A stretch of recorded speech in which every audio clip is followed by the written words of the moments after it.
Okay. Well, hello, everybody. Welcome to the Outcome Fair Play Fire Safety Council inaugural meeting of the Michael Connect Chair season. I was the vice chair for the last 2 or 3 years, I think, working on the South County Cal Fire Grant that is about to kick off. I'll talk more about that in the session.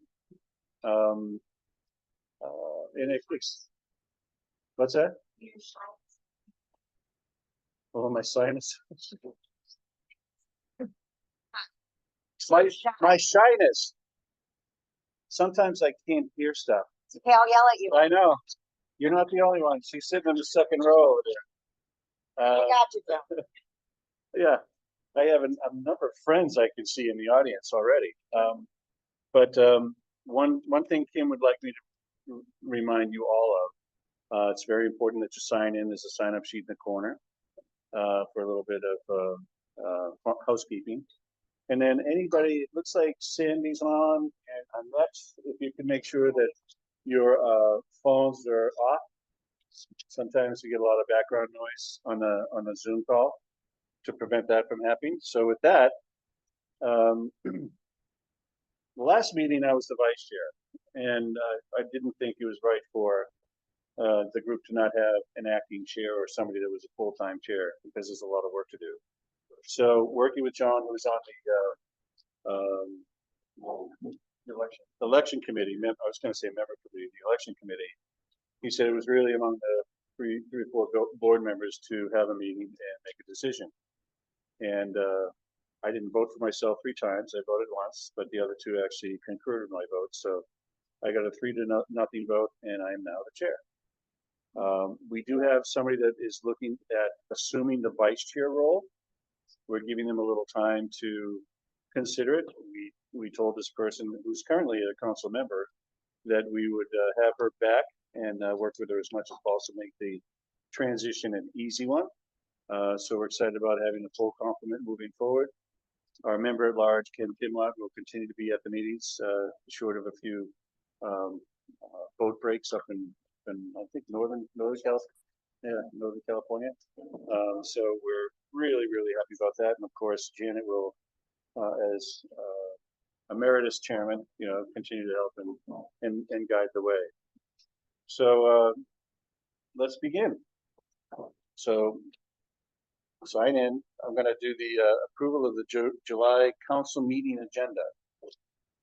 There were some late additions. We have a few gentlemen that are good friends of mine in the back that wanted to talk about a project that they're doing up on Ant Hill that's gotten some press recently. So we're going to get them in under the new business later in the meeting, but you will have your time and it will not be limited to 3 minutes. You'll be able to talk about your program and see how we can help you. Any other additions or changes to the minutes or to the meeting agenda? Hearing none, be so moved. This is the agenda. All right. Done. Approval of the June 2024 treasurer's reports. Whitney. You got the minutes first. What's that? Oh. I'm going to do the minutes first. Just to stay on track. All right. I somehow went from 2 to 4. It's okay. No problem. But cracked eagle eye here. Approval of the June 2024 council meeting minutes. Has everybody read the minutes? Any changes, additions, deletions?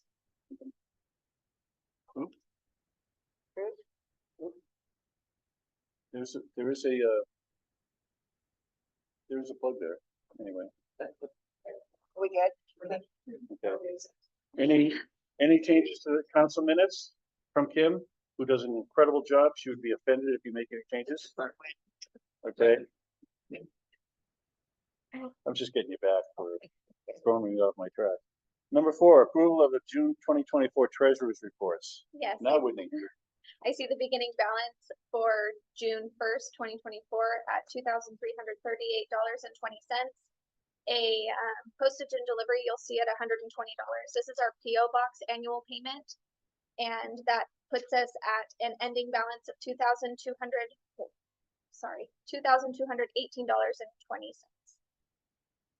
Our net change is 120. And that's about it. And that will also be our beginning balance of fiscal year 2024-25 at 2218.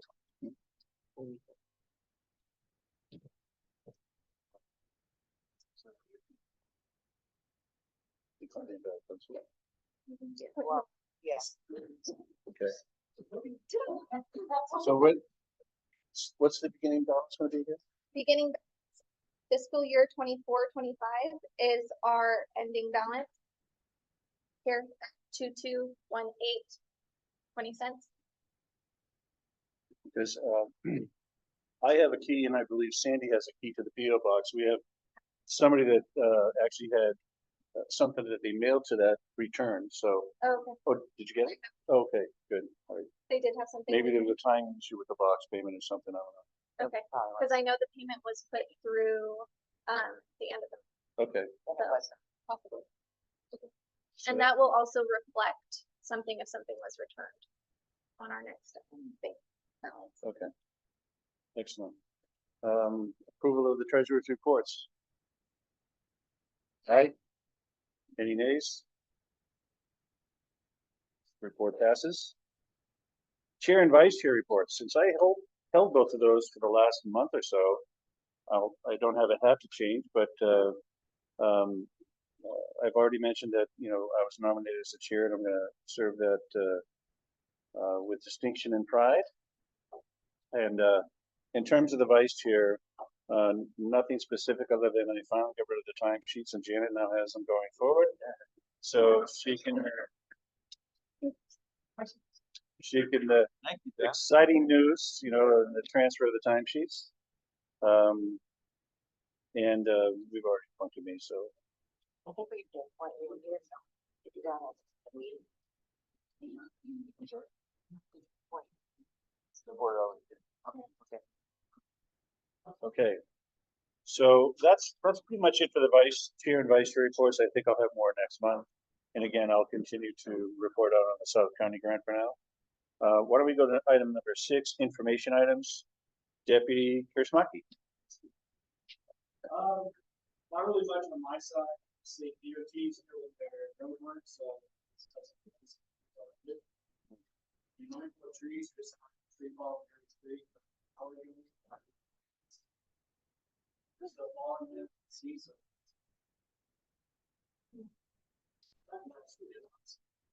Anybody know why the power went out the other day? Got that thing. That's what I got too. Scroll I got a nice survey from PG&E, and then one of the things I said is you're kind of timely in saying that the power's out after we already know, but you're not you don't do very well on actually reporting out why it happened and how you're going to prevent it the next time. And probably 20 minutes later, I got another, named PG&E. This is what happened. Anyway, why they can't just do that automatically, I don't know.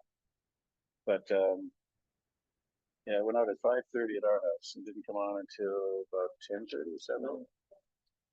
So, and it's always the same. It's always the same area, same 2,000 people. Yeah, it might have been, but I think we're set. The message that I got said that the power lines are set for one of the highest, security ratings to prevent fire. So when you mention tree, I'm thinking, no, the helicopter did come up and run the tree lines.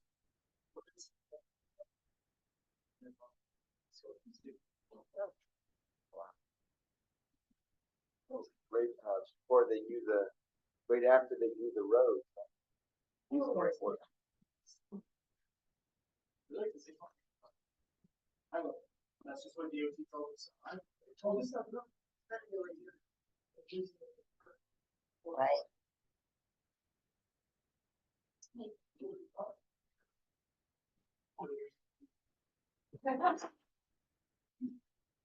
Thank you, Deputy Sheriff Kiersmarki. Hopefully the baby is not keeping you up at night as much as it.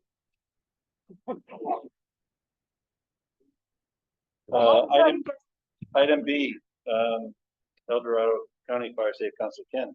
Yeah, lots happening. Some of it I'm going to defer for later for your presentation from the County Office of Wildfire Preparedness. But some good news on the grant front from the Fire Safe Council.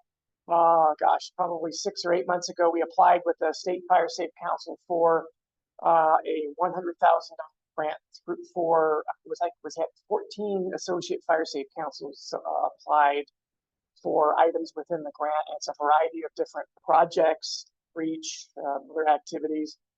Actually, I believe Officer Play, Janet, she applied for signs. So, well, when You can get one more. yes. So we can, and I think we can look at it. I think we can with Tamara Johnston at the Fire Safe Council, and if we have to amend something, maybe we can think that through with her. But this is a huge deal. This is the first time to pull together one grant application that many counties for a variety of different projects. Now, those are 14 existing, correct? Not 14 new ones, or? Yeah, correct. It's 14 of the 32 existing councils showed interest in this grant. It was a grant that had been advertised, and many of the councils wanted to apply on their own. And so Tamara reached out, and we got the group together and said, hey, let's just apply as one organization to see success. And that seems to be what they wanted in there. But the challenge is, which is appearing to happen with a number of the grants at the State Fire Safe Council, they're very slow and delayed in their process. So it was supposed to have started by July 1st. It looks like it'll be official starting September 1st, but it will run for a full 24 months from that date. So we'll have more information from Tamara here in the next month, and then we can bring that back, or Janet can bring it back. And I'm sure she'll be reaching out to everybody to work on it. So that's kind of big news. I will let county staff talk about the CWPP process and the tour that happened. It's been a huge deal, especially for us here. Our assistance programs, defensible space, hazardous tree removal, and chipping are really good numbers. They continue to be this time of year, they're being very aggressively used by folks. We have 2 grant applications in CAL FIRE to extend the defensible space program and the hazard tree program. The chipping program right now has money to keep it going for a while. But we're looking, if we're successful, and we hope to hear within the next several months, it's $1 million each for defensible space and for hazard trees. So it's very positive that it's being supported. So they're looking forward to seeing those later this summer or fall. As you see the map behind us, which we know still has some updating to do, but again, county staff during their presentation, all of the councils have been working very closely with the county office of preparedness and resilience, updating council boundaries, new councils are proposing to come on board. Is it really worth starting a new council? Very much as we worked with the Somerset area, opportunities to merge with existing councils so that we can sort of a better span of control and organization, so that we, again, 32 councils is a lot to organize. So the more we can consolidate and work together. So a lot of that's happening, and a lot of support from the county to help with the maps. And then really the location change. So today was the first day that we had a meeting to the American Legion on Greenstone. It's working very well. We've got a few online logistics to work out, but the facility's awesome, and I'm looking forward to doing a lot more. So those are really the highlights. There's still a lot of things going on. A lot of activity. And I'll leave it to the partners if they want to talk, but a lot of good updates on the 2 significant fires we had here in the county, the Pay and the Moccasin, and just over great response, obviously from the fire suppression standpoint and the coordination, but also the evacuation perspective. And Deputy Sheriff Jeff Whitlock presented today on some statistics. Again, if you heard Chris and many others talk about implementation of the perimeter software, significant interest in using that software for those 2 fires. And it was basically, they had stats from prior to the first fire, the Moccasin, during the Moccasin, and then during the Pay, and since to the use of the perimeter software. Again, it's the situations, tells you where the evacuation zones are. It doubled each time. So it went from one element, and it doubled during the sin, and then it doubled again during over 600,000 hits. That was at least 10 or 15. But well, and the access that captures people like us that are So they know, yes, they know how many new hits individually from an individual domain. See, 14. So it was at least half of them each time were new. That is, Or individual versus. So it's again just going on. It's a huge kudos to where things are going in terms of evacuation notifications, and the sheriff's office, the OES folks are working really hard to get the word out. We don't have presentations here. They've been hitting every community. They've done the evacuation drill in Logtown, Crystal Boulevard back in May. They're doing another one in Mosquito at the end of the month.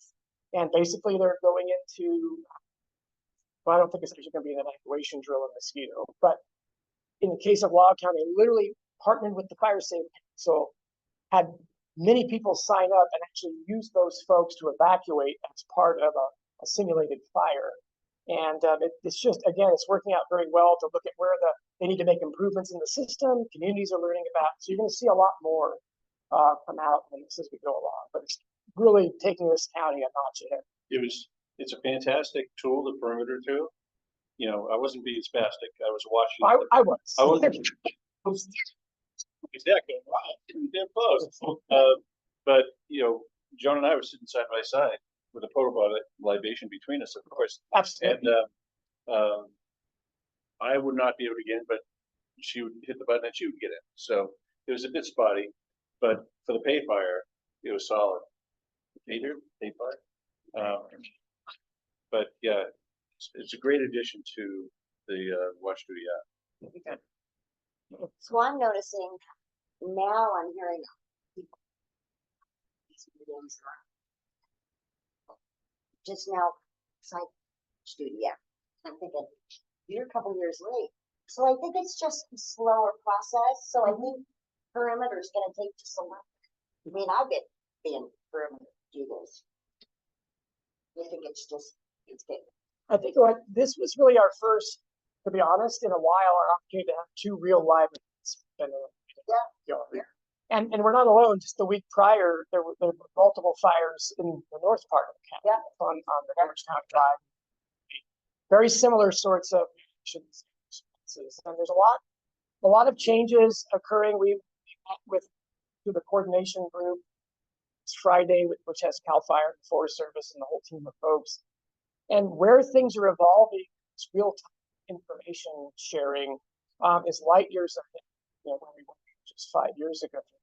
And for example, Watch Duty, it's not that Watch Duty is not a sanction-sponsored platform. It's purely, you know, an organization that has stood up to try to fill a need. And historically, agents, you know, government agencies, emergency response agencies have to be very careful that sanctioned real information comes from agencies because it's credible and you have to be very careful. What's evolving is Watch Duty has really filled a void that even the agencies, there's just no physical way for agencies to keep up, because when fire occurs out here, Chris is engaging, going door to door and getting us out. You know, as 50 and 60 other sheriff's deputies help him. The fire officials, when they're first getting there, are working on putting where's the emergency, and they're planning this, and they're dealing with the fire. The information and exchanging that is difficult in those early hours. So what's happened is Watch Duty's done this process statewide and even beyond California, where they have folks monitoring and paying attention. They're going to credible sources, and they're only posting what they hear that they feel is credible. And so they're becoming more and more valued across the state. And so agencies are looking at this and saying, you know, this may be an opportunity for us to look at, maybe this is something that we can do. They're not there yet, but at the end of the day, you know, I use Watch Duty. I will tell you, the fire agents, all the folks I know, use Watch Duty in the back, see what's going on. But of course, the official information comes from our law enforcement officials. So I guess the point being is that there's a lot that's happening out there to try to help with this immediate information exchange that we're all hungry for. And I think we're going to see a lot more improvements in that, and maybe some more partnerships with our public agencies and sponsoring some of it. She's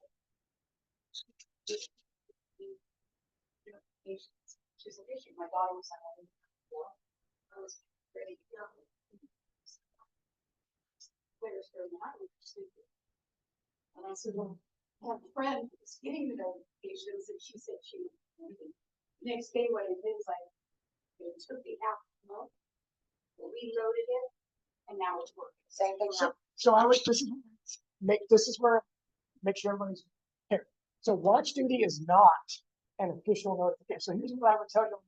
Do not, yes, if you can get one, I sign up for all the things too. But if you really want to know when you need to be evac, make sure you're signed up for RAID, because that's the official process. And the sheriff's deputy coming to your door, do not at this point depend on watch duty to be what's going to save me. Please don't. Use it as that trusted source of good information in town, but make sure that you're tuned in to what we're getting from the sheriff's office. Because they're using perimeter and they're setting up evacuation zones. They're putting those out instantly.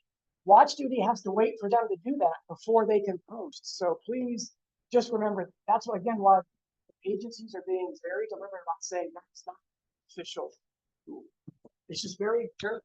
It's really, And question, believe I signed up for RAID, but yet I didn't hear anything about Moccasin Fire from RAID because I didn't have to evacuate. but that's it. Okay, so I won't hear anything from RAID until I have to evacuate. Is that correct? Which is why I would encourage everybody to see the fire. Go to Chris, speak up.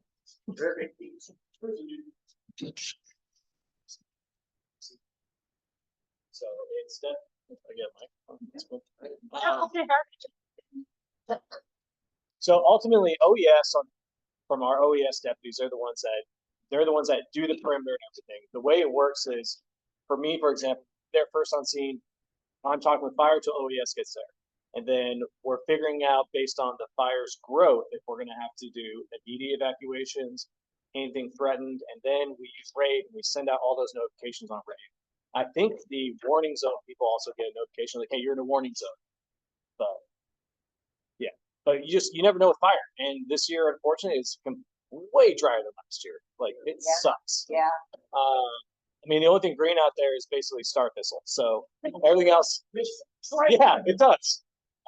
But yeah, I mean, OES is basically the one that would send all that out. They're our go-to. They link up with Cal OES, and they would be the ones to notify you. But like Ken said, watch duty is a great tool because it will tell you, something far away, but it's not going to give you what you need right now if you're in a dangerous area. So I just perimeter. We're all learning perimeter as well as Chris said, OES and everyone. It's a website. It's not even an app. You just log on to Perimeter Map. Is it perimetermap.com, I think, or .org? It's org. And your dot shows up on your map, and then you can see where the evacuation zones are. So you can see the second they put it out, it's on that map, and it's available on a public website on Perimeter Maps. And so I use it's great all the time. You can see right down to which street and which parcel. You can see where and it's updated real time. When they call for a new zone, a new area, it shows it. And so I just encourage everybody, as you're seeing our fires, as you're seeing these things, just log on, follow it. Remember, the second you see smoke, you're not going to see it. You're not going to get a raid. You're not going to get something on the map. They've got a lot of work to do. This fire is moving fast. They're not even at scene yet. So just we all have to be patient and make decisions for ourselves if we don't feel safe and we don't leave. It's way outside the state council, but that's what's happening. It was a great discussion. I have a friend in the Bay Area that I told about the app. He was visiting up in Sonoma and there was a fire. He went right on the app and saw where everything was. So not just our backyard, it's most of California. Is that it, Ken? Yep. Okay, thank you. I do not see She might be online. Shyla, are you with us? No, I don't. Yeah, I don't see. Don't see Charlotte. She was No. gonna try to make it online. Okay. Elma Ranch, Shyla Tribal is usually a regular and quite active, so we'll look forward to her engagement in return. Elizabeth Standevan. I don't think she's certainly not here. From Sand Ridge. She didn't make our meeting today because she had a sick cow, so that the vet was treating, so it's probably still ongoing. So we wish her, the very best. Grizzly Flat, anybody from Grizzly Flat here? No, no? Going once, going twice, moving on. Pioneer Fire Protection District meeting report. Oh, there was not a meeting again this month, so there's nothing to report on. How about, I don't see, Schaefer's, how about West Slope? Anybody from West Slope?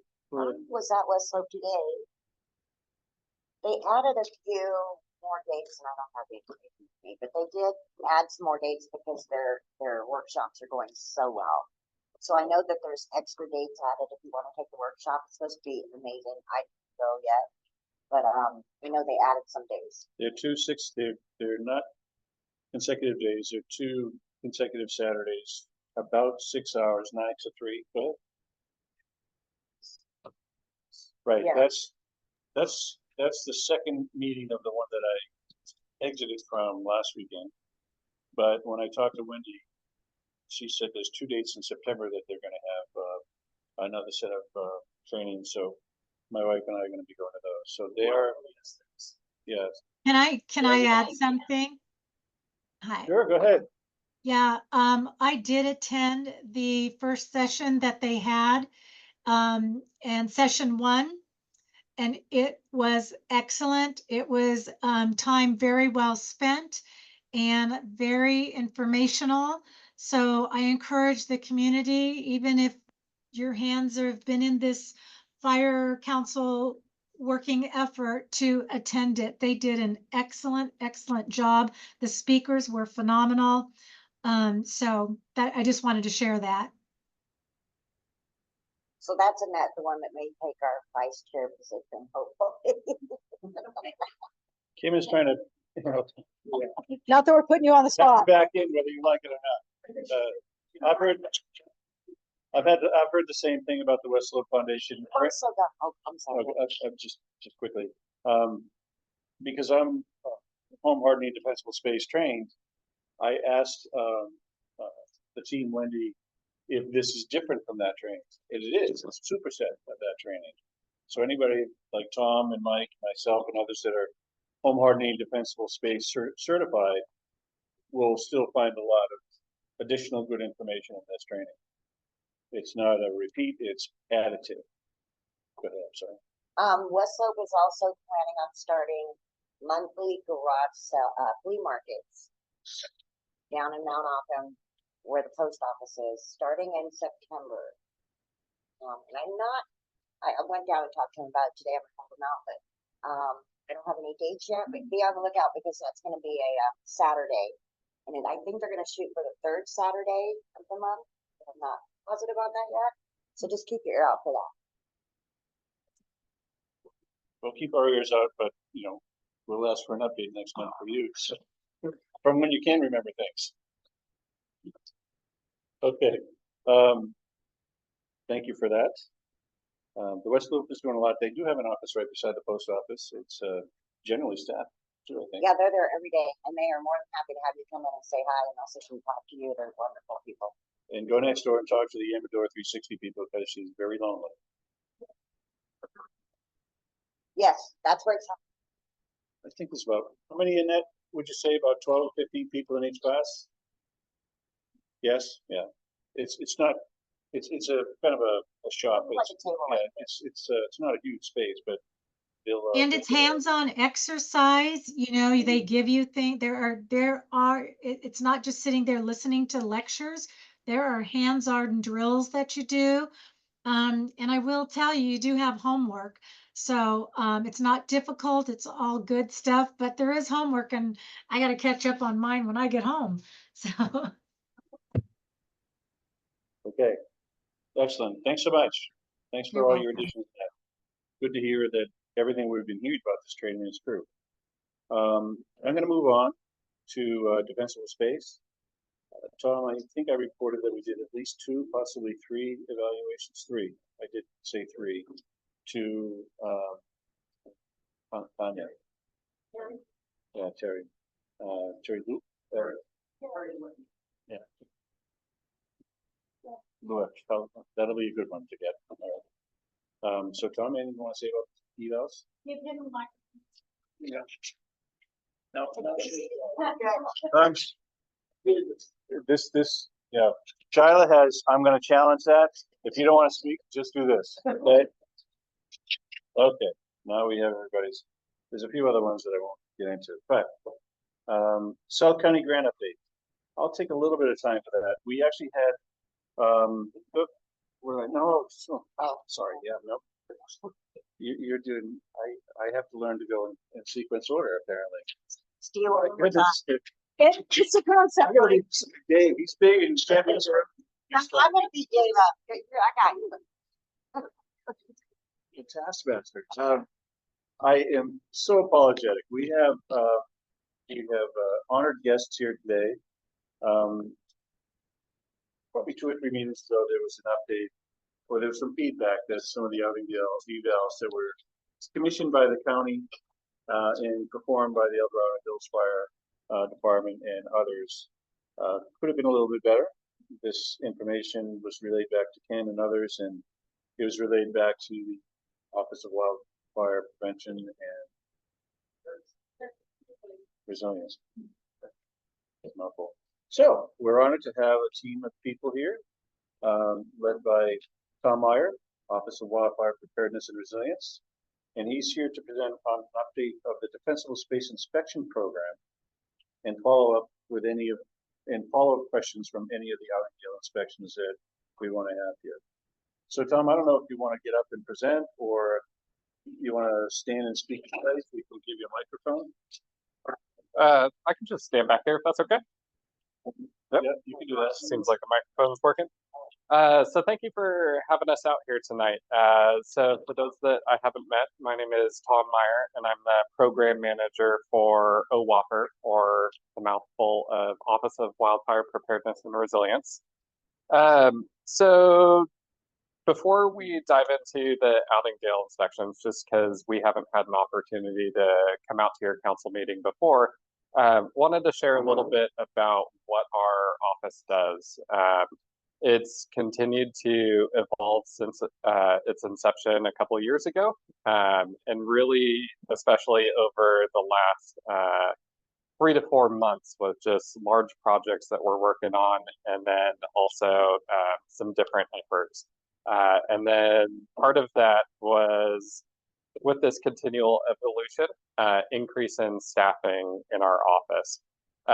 So just this week, let me back up just a little bit. So in April, earlier this year, we added 4 full-time positions to our office. So 2 defensible space inspectors, senior administrative analyst, and then another administrative analyst serving as the fire safe coordinator role, which was previously it was contracted out through the Resource Conservation District. There was a lapse in coverage with the contract for that. As more funding became available, we reapplied for that grant. We're successful in getting it, and then decided it was best suited to be a full-time role within our office. And so I've also brought along a couple staff from our office. I'd like to introduce them, and then before I get too far into this, let them kind of share a little bit about what they do, and their roles with the office, and then interactions with fire safe councils going forward. So I'll first pass the mic to Richie Galvin, who is our senior defensible space inspector. It's on. Green light means on, I assume. Wait, step out over here to something. I'm a little somebody that's still there. My name is Richard Galvin, Senior Defensive Space Inspector with OWAPR. I've been with the county actually about a year yesterday, so very excited to be in the defensible space world for about 4 years. So very excited to work with the office, obviously. So a little bit about myself. I'm helping now run the defensible space program with our now 2 new inspectors. So I'll be overseeing that, as well as county complaints that we receive throughout the west slope of the county. one of my bigger roles as well is I'm your guys' West Slope Regional Firewise Coordinator. So any Firewise communities on the West Slope, I'm your guy to talk to if you need any assistance or anything like that, as well as the upbringing of new communities. We're actually seeing a significant uptick in that. So I have now 32 in good standing throughout the entirety of the West Slope, with about 8 or 9 more on the way. So we're seeing great to see. As well as on this as well, I was helping update your guys' map. We actually do have it updated. We just got to get you guys a big printed map out with all your new changes, and we'll have a nice fancy map to present at your meetings and public events. Other things you want me to hit on? No, that's good. Cool. And that's me. So it's great to see you guys all tonight. I'll pass the mic over to the next one in line.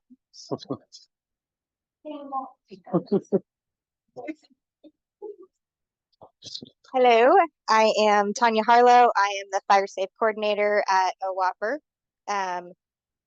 So this is my 6th week getting ready in this position. So when people ask me what I do, I still sometimes say I don't know, but I think I am actually getting a hang of it. I am meant to be the liaison between the Fire Safe Councils, the County Fire Safe Council, and the State Fire Safe Council, as well as the fire agencies and the county. So I am the Fire Safe Council's direct contact to the county. My first project when I started was I'm updating the CWPP. That's going to be I'm going to participate a lot in that, coordinating the Fire Safe Councils with everybody else to update the CWPP. We did do that. I don't know. Do you want me to talk about it? I can cover that. Okay, so he'll talk about it. Right now, I am trying to put myself out there to the Fire Safe Councils. I have sent all of the boards of the Fire Safe Councils my information and just asking to be invited if you need anything from the county, or just, I am a resource for you. I'm here to take your questions, bring it back to the county, take county questions or information and bring it to you. So I just would really like there to be the circular flow of information and resources. So I am here for that. I have gone to a few already in the last couple of weeks, and it's been really great. I've been able to deliver messages from our office and take questions back. And I will usually get right back to you within a couple of days with whatever questions you have. And it's just been good because not all the Fire Safe Councils are as strong as one like this. So giving the less active ones information about what works. And so it's a really good coordinated effort so far. So that is me, and I look forward to working with all of you. I have a quick one. If you take 32 plus eventually another 9 more, you have about 41 potential contacts. And as you look around this room, there's another 25 head count. How do you prefer, as you're going to be a liaison between a lot of different groups, how do you prefer to be communicated to be updated? Yeah, I really have no preference. I am very responsive to, if you want to call me, text me. You have my cell phone number and my desk number, and also email. So I will respond to you as. So you don't want people to channel anything through, the board members, because 40 times 20 is a lot of contacts. Oh yeah. Yes. It's easier if I talk to the board. Sorry, I misunderstood the question. Yeah. I'm sneaking. No, don't. See that? Paying attention. So she's keeping me on track, but keeping you. Sorry.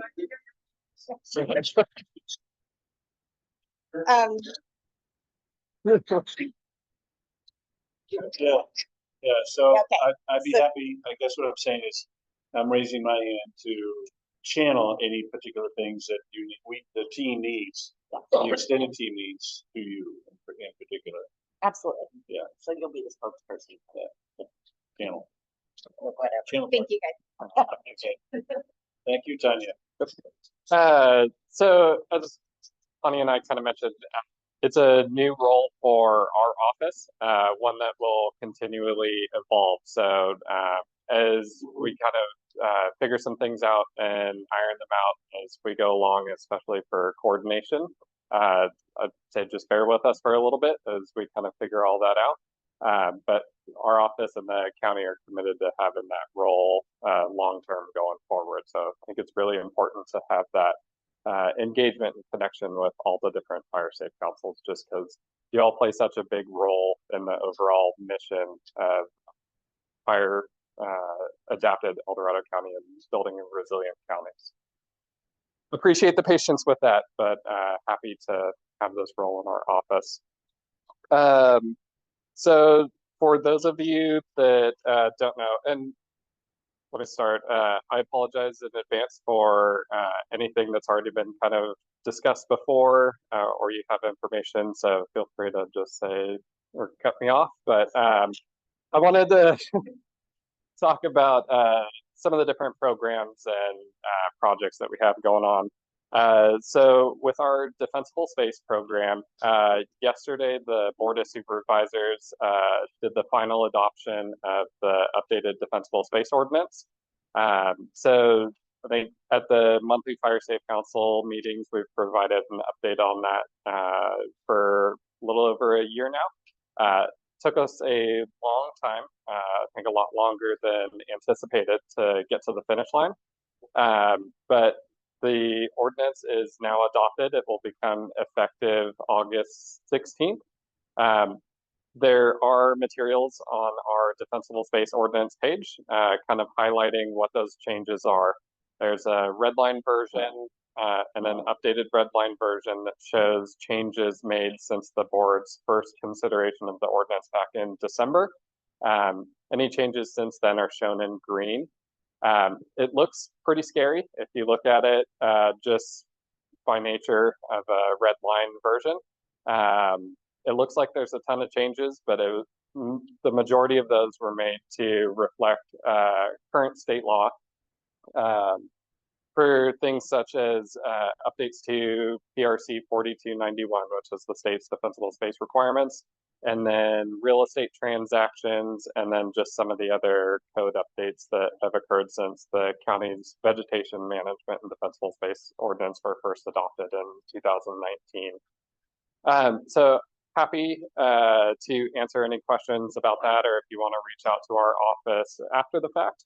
But just want to encourage you to go check that out on our website, and then we'll certainly help answer any questions along the way. Are you happy with what they adopted? I am. I think it was a really thorough review of, and a lot of it was done before I started with this office. We have a defensible space working group at the county as part of OWOPR, and represents or has representatives from fire protection professionals across agencies and throughout the county. Also had support and review and input from the state's Office of State Fire Marshal, all the way up to folks in Tahoe. So I think it was really thorough, in-depth review and analysis of the current ordinance, existing state law, and then packaging that all together into the county's updated version. So it's a single place that people can go look to for the requirements. A little disappointed it took so long to get in place, but that tells us that we have a lot of public outreach and education still to do to get everybody to understand the important role that defensible space plays in wildfire resilience and protecting their homes from wildfire. It's not a prevention ordinance. It's not going to prevent a fire from destroying your home, but it immensely increases the odds that it will survive. And I think there's a lot of misinformation out there about what defensible space is and isn't. So that's a gap that we're looking to tackle going forward, really explaining and educating people on what it is, what they can do. And it's not typically $10,000 to $50,000 worth of work on your property. It's but really want to get out there and educate individual homeowners, take a look at their unique characteristics of their property, and then come together and work on a solution on how to achieve compliance. Well, it's, the reason I ask, it's an item I sent around to our distribution list today, an article I sourced in the New York Times. It was kind of a three-way viewpoint from the building industry, the insurance industry, and defensible space vendors. They had a big convention down in Irvine, or somewhere down there in California. And they built two small sheds. One was a defensible space shed and the other one was not. They had a Cal Fire, start a fire. The defensible space home was still standing untouched, while the other one was a cinder block within minutes. And it was interesting to see the banter back and forth, because the insurance industry is demanding this finally, thankfully, and evolving. When the big hurricane happened in Florida, they insisted that roof structures and window structures and so forth had to be improved so that they would take less of a loss. I think California alone, $33 billion worth of loss in the insurance companies alone in California. That's a big number. When I know farmers, I work with farmers, they were only 200 billion soaking wet. So that's a big number. But some of the builders are actually complaining because these new rules and regulations are slowing development, because it's adding dollars and cost. And one particular vendor said, I don't like it. I don't want to, how do you put it? I don't want a cement moat around it. Right? I want to see some green. See this. It's kind of like, well, either you're going to do this or your insurance is going to be $40,000, $50,000 and you won't be able to buy the house. So even though you said it's not really, well, it's going to be enforceable, it's really guiding people where they should be going, both from an industry perspective and insurance perspective, and what people can do individually. It's a long article, but it's a good read. I'll send it over to you. Yeah, please do. And real quick, so the ordinance touches on defensible space. Home hardening plays a critical role in also protecting the structure. There's no regulations to enforce home hardening on existing construction. New homes are subject to Chapter 7A building codes, and that's where a lot of those ignition resistant building materials, that's where that's all covered. During inspections, as you probably know with the assessment program, a big piece of that is educating homeowners on what they can do to retrofit their home. Basically, there are a lot of things that are rather expensive, so replacing siding and roof. But there are a lot of cost-effective measures that you can do as well. Anywhere from screening in vents with 1/8 or 1/16 inch mesh screening, all the way up to replacing single pane windows with double pane windows. But going back to that video, I believe it's the same one that CAL FIRE has used to demonstrate the effectiveness of the ember-resistant home. Great sheds. Yep. So that 0 to 5 foot ember-resistant zone has been adopted in law for California. The county's not enforcing that yet because we're still waiting on the guiding regulations on that. But once that does become effective, it will be incorporated into the county's ordinance, so without the need of having to amend it again. I will say, City of South Lake Tahoe just updated their defensible space ordinance as well, and have already adopted some 0 to 5 foot requirements and ordinance. I think we'll start to see that happening a lot more, just because also catching up with what the insurance industries are working on, making everybody on the same page. One thing that was kind of scary about that article is it says some insurers, not all, they're actually taking your address and their satellite overlays of your home. And if it shows up green for your parcel, you'll have an easier time getting insurance. If it shows up red, be be prepared to, Bohica. You know what that is? I do not. Bend over, here comes again.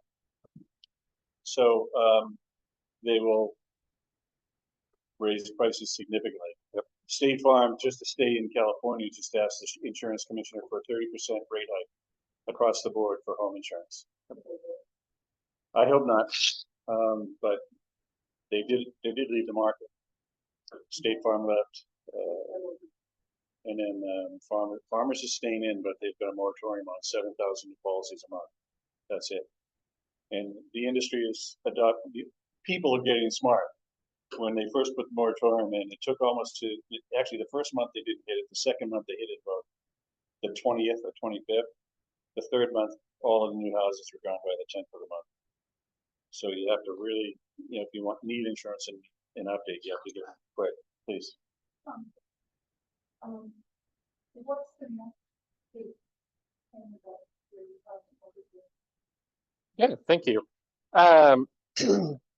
So really the big focus right now is the community wildfire protection plan update. We kicked off that project at the end of April. So got a kickoff meeting. We have a steering committee with representatives from local fire districts, CAL FIRE, Forest Service, OES. I'm sure I'm forgetting somebody in our office, but have that to really guide what that project looks like. And I'm not sure how much information has been shared previously on this, so apologize for any duplication, but during the initial couple months, it was a lot of data gathering and plan and policy review. Huge focus for the county, and I can kind of talk about this a little bit later on another effort, but is plan alignment across all these agencies. So the county recently adopted an updated safety element, working through the final process of a multi-jurisdiction hazard mitigation plan under OES. CAL FIRE has their unit fire plan. So in addition to all the other plans and policies out there, through the CWPP update, making sure that what those plans say informs the CWPP and that everything's talking to each other. So at the end of June, it was the 25th, 26th, and 27th, the consultant, who is Jensen Hughes, that the county selected and is contracting with to do this update, came out to do a site visit, and it was a 3-day jam-packed tour of the county. They've done some preliminary hazard and risk analysis, as well as fire behavior modeling. So they wanted to come out to tour the county, do some ground truthing, and really they were seeing with that modeling. We decided to take it a step further, and rather than just coming out and driving them throughout the county, coordinated a really successful, like I said, jam-packed tour of the county, and invited partner agencies and all of the fire safe councils out to have that initial contact with the consultant, kind of provide some information about the areas that we were looking at, what are some huge concerns or some things that they lose sleep overnight in their communities, to make sure that the consultant kind of understands the gravity of all that, and can take that back and evaluate that and have it reflected in the updated plan going forward. Some of the next steps with that, we have our monthly meeting with the consultant tomorrow. So we will be working on finalizing a public outreach and engagement plan. And then the consultant will be shooting for end of July, but launching a project website for the CWPP. So we'll be sure to share information on that. But the goal of that is for it to be a public-facing website, really explain what a CWPP is, include some FAQs, talk about the project area, purpose of the CWPP, outcomes, and then why it's beneficial for those of you that don't know, a lot of grant funding that we've seen and are interested in because it could be something should be pretty easily attainable for either fire safe councils or the county. A lot of those, a prerequisite is that the project that you're applying for has to be included in a CWPP. It's really important to have one that's up to date and reflects a lot of these projects and prioritizes those so we can make them actionable. So in the next couple of months, and we're still working on coordinating details for this, but we'll be, with the consultant, hosting a series of public workshops throughout the county to really provide some of that initial data and get input from communities on what their concerns are, take a look at some of those hazards and risks, and identify a path going forward. So it's anticipated that the draft CWPP will be ready for review probably by the end of the calendar year, and then do another series of workshops, and then have the final version ready to go. We were originally targeting spring of 2025. It's possible that that gets pushed out a little bit. As we've been discussing the group for the last couple of meetings, really important to get this right the first time. And so if that means spending a little bit extra time, having additional public workshops, we wanted to really take that opportunity and get a really solid final product. That's one of the big ones. Excuse me.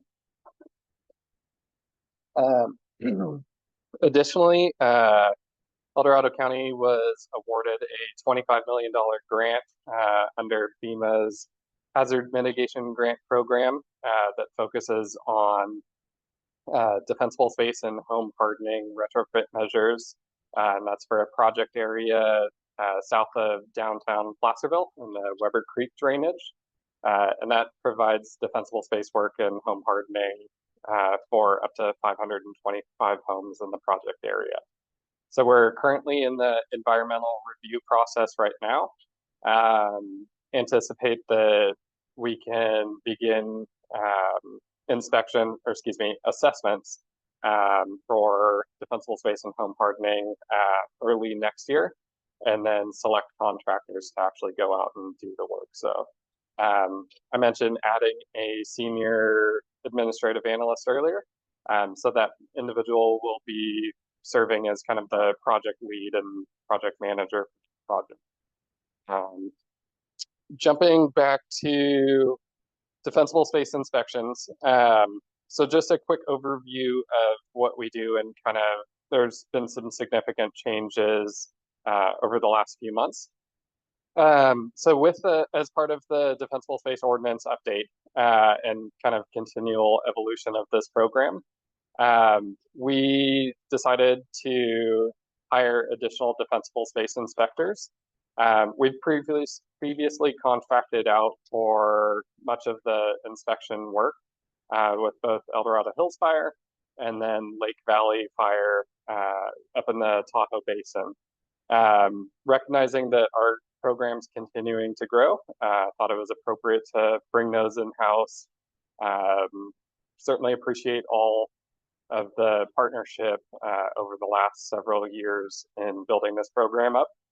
We have, I think it's about 87,000 parcels within the unincorporated area of the county. So those are improved parcels and subject to the Defensible Space Ordinance. That's a lot to try and tackle. So right now, so the ordinance is focused on what are referred to as county emphasis areas.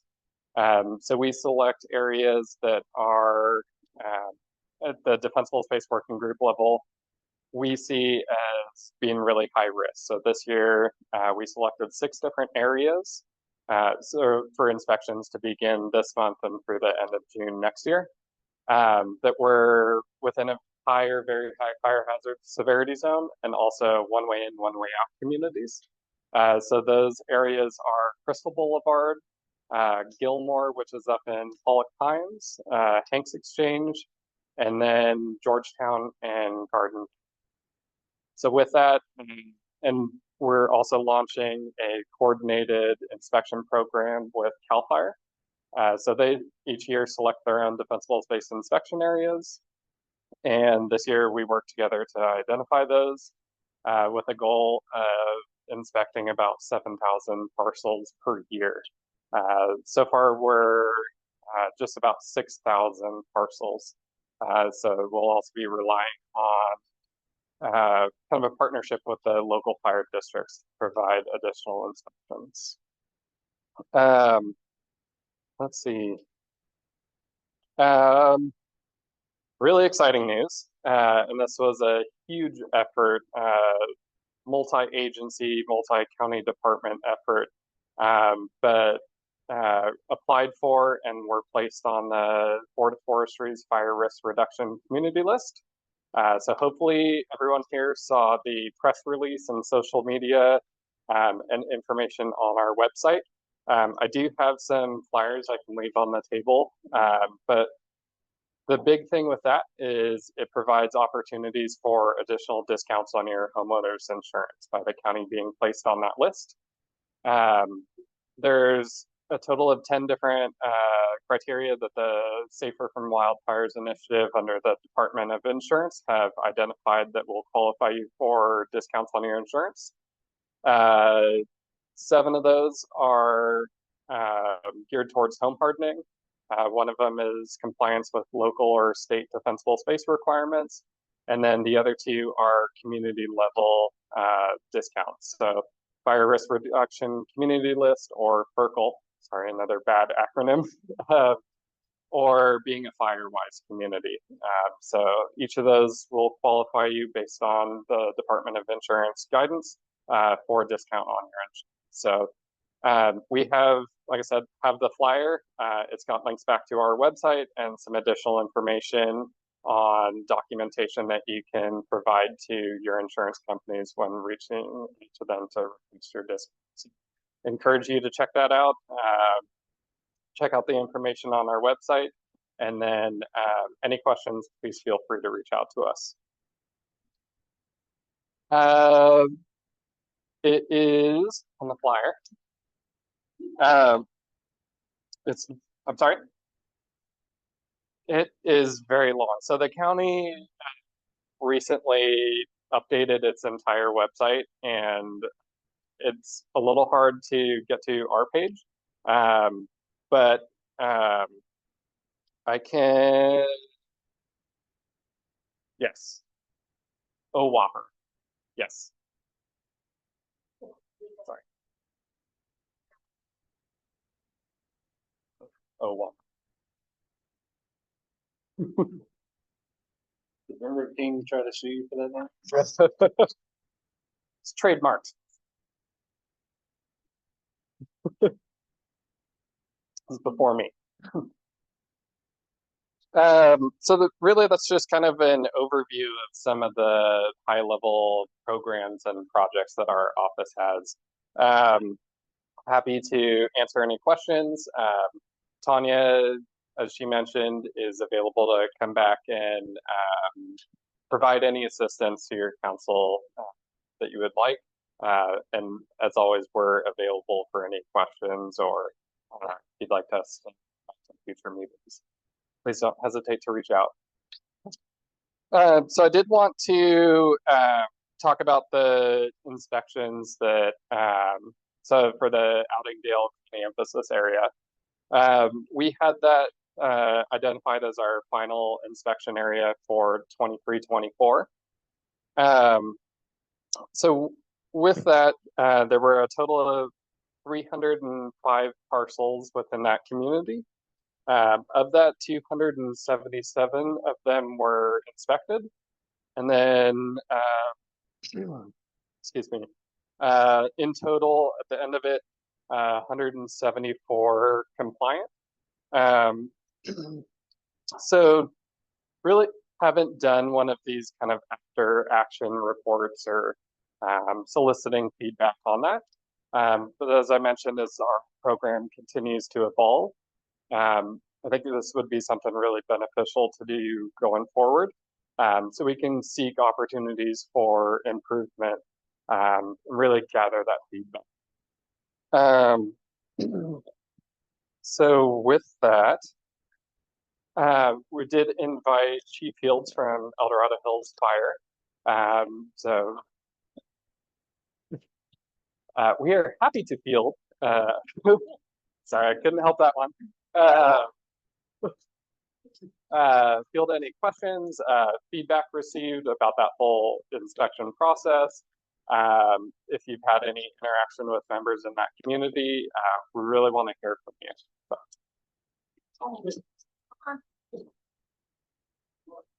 You get the magic. You get the magic stick.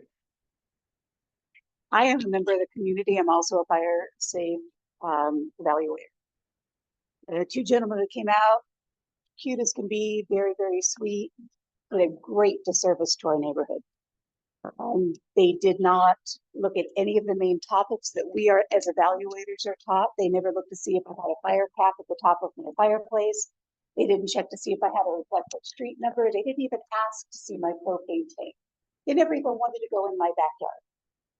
My property is clean. My property is cleaner than the inside of my house. The house always seems pretty empty and desolate. They back there picking up every stick and twig and everything. But I am not in compliance. I have areas that I know that I'm not in compliance. They say I'm in compliance. They commented on my beautiful lavender and rosemary that's growing within 4 feet of my house. You know, which is highly flammable. And after we finished the evaluation, I'm an evaluator, you are missing so many things. I said, I have seen you passing my neighbors when I've done evaluations at the house, and they shouldn't be. I said, you're doing a great service. And they said, well, you know, you kind of get more flies than you do with vinegar. And if we see that anybody has made any kind of whatsoever, we try to give them a talk and encourage them to keep up the good work. This is a community that mostly evacuated for Caldwell. When they came back, never picked up a rate. This is a community that right now I'm fighting constantly who's having the fire so his kids can have s'mores. We are sitting in a tinder box because there's an antiquated meal saying they can have a warm cooking pot. These are people that we had a big meeting with. The people that cared showed up to this very room last Sunday for a meeting in Africa. They stood up and said, we are having a fire safety council meeting this Wednesday, and they're going to be talking about the inspections we have done here in Africa.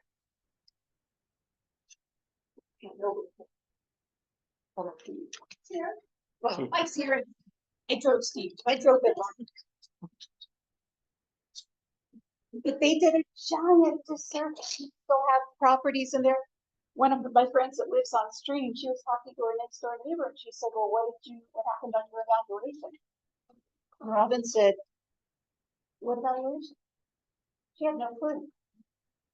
She wasn't evaluated. Nobody knocked on her door. Nobody left her a notice. Nobody knocked on her. But in those simple things, like my neighbor 2 doors down was this huge shrub that literally is growing into her deck. You know, and the firefighters too, they said, well, we typically ask people to, you know, spend a lot of money in trees. And I was saying to them, but you can ask people to trim the shrubs of their wood deck. You could point out to me that I'm barking. These are simple things that you could do to make our community more fire safe. You can tell people maybe not to cut a tree, but limb them up. You know, I was very frustrated, very upset, seeing them going around the neighborhood, and I liked them. They were nice guys. They put on a good face, but they didn't do the job. And now we have people in our community saying, well, you know, I'm in compliance. The firefighters told me I was in compliance. You know, and I'm looking, they're going, no, not even close. And we are a tinderbox. We are, like you said, how many properties? I thought it was 134 residences. A lot of the residents have more than one parcel. I myself have 3 parcels. I think you've got 3 parcels. You've got 3 parcels. So when you're talking about looking at, 300 parcels, what you're really looking at is 130 houses. And these are houses that are not in compliance. And I would have to honestly say one of the cleanest properties. And I know I'm not, so I've got, years ago I planted this planter box and nothing would ever grow in it. So I threw in some rosemary and now it's doing great. And I know I'll cut it out. But I was packed and ready to go for the moccasin fire.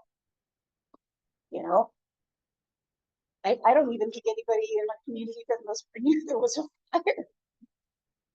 And like I said, I'm terrified that my neighbors are going to burn down their community because, they're having fires in it now. And the fire department literally told them it's okay. I know the fire department showed up. They called them.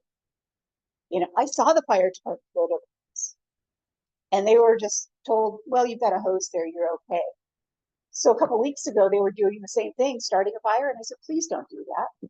The next morning, I went around and I took pictures of the property. I would love to show you. There's about 12 empty beer cans right by the fire. So they may have been tending it temporarily, but they were drunk. And they're lighting fires because it's illegal. But as far as the defensible space thing, I know this is 2 different topics, but I'm really proud of both of them. They did a giant disservice. And they have not come back to examine and see if anything was even done, but they didn't say a lot of things needed to be done. So even if they come back, what good does it do? You want to talk to? Oh, guess I should have kept it. Thank you. Thank you so much for sharing that. I think Tom and I, or at least the Whopper group, we've had some discussions. We heard from them that there was some concern with the inspections out here. The Whopper group has done some drive around through the areas. I've come through and done some drive around through the area. So I'm definitely here to hear the feedback so we can do an after action and kind of figure out what our game plan is moving forward from here. So thank you for sharing that information. I would like to see the images that you have. Can I say something? Live there also. And I have a lot of things wrong too. And like Sharon said, they didn't speak. A lot of people have gas cans. Jones didn't, they also brush right up against it, so, and I've talked to a lot of people said, yeah, I've asked. It didn't give a good, it made him feel good, but it didn't make him want to do better, make it safe. So, Well, is on Phillips myself. It wasn't a computer to kind of be out there, sorry to say it, with a uniform. The people respect the uniform. And to kind of guide people where they should go, but it really undercut our existing evaluators in their message. So it's almost like your message today here was fantastic. I've been part of the CWPP initiative. I'm looking forward to see where that goes. And all, now you have a staff. I think when it started, so everything that you during the preamble is tremendous and jumpstart in another direction. But there's a step that I would suggest. Everybody that's under now in Outingdale, it's under the false impression that they're safe because they need to be communicated with that. No, they really didn't. And there's another step that they should undertake, whether it emanates from us or it's joint between OWAPR and the Fire Safety Council, to kind of get them a little dose of reality.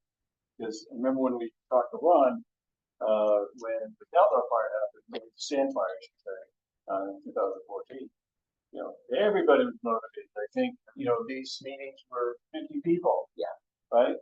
And Caldor, well, that was the other direction. Moccasin, it was close. I mean, There's nobody here. yeah. So it's almost like it has to be flames on their backside before they'll get motivated. Which is sad. But still, persist and communicate to them. They need to be better. The evaluations, while positive, didn't go as deep as they should. So somebody's got to take that mud on their face, whatever you want to call it, and kind of say, this is the plan going forward, and set expectations properly. Because it was a bit of a disservice. Not intentional, I'm sure, but it needs to be fixed. That's what I would say. Yeah, thank you for that. So as I mentioned, we're looking for opportunities for improvement going forward. But we understand that the situation needs to be right. So that's part of the success of here tonight. Gather from you. And also, need to take feedback on what you think looks like a good plan moving forward. So, like Chief Fields mentioned, through this meeting, we'll go and brainstorm on to approach this, but also want to get your thoughts on how to move forward. You know this community very well. So any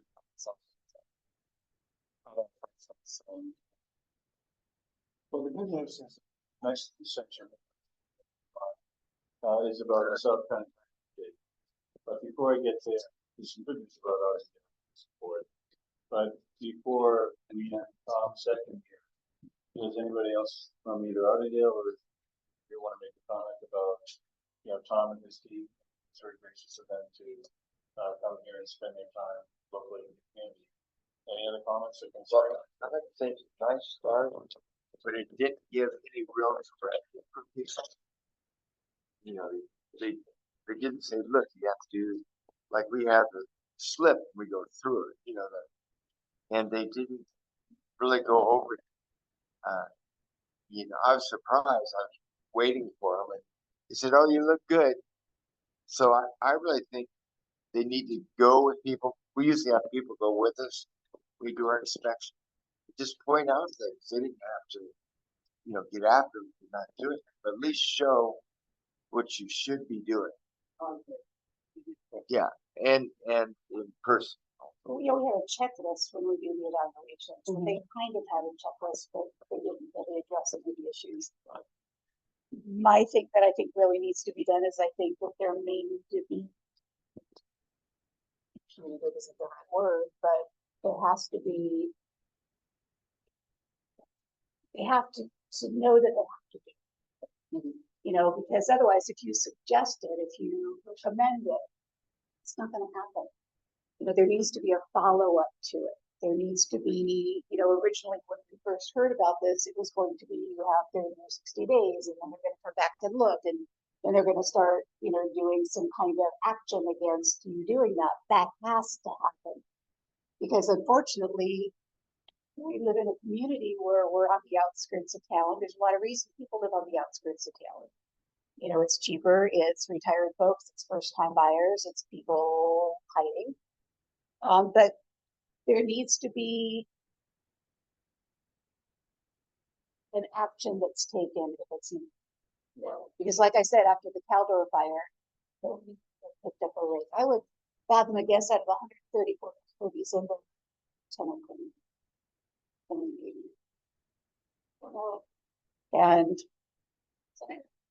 And maybe it's something you could answer for us.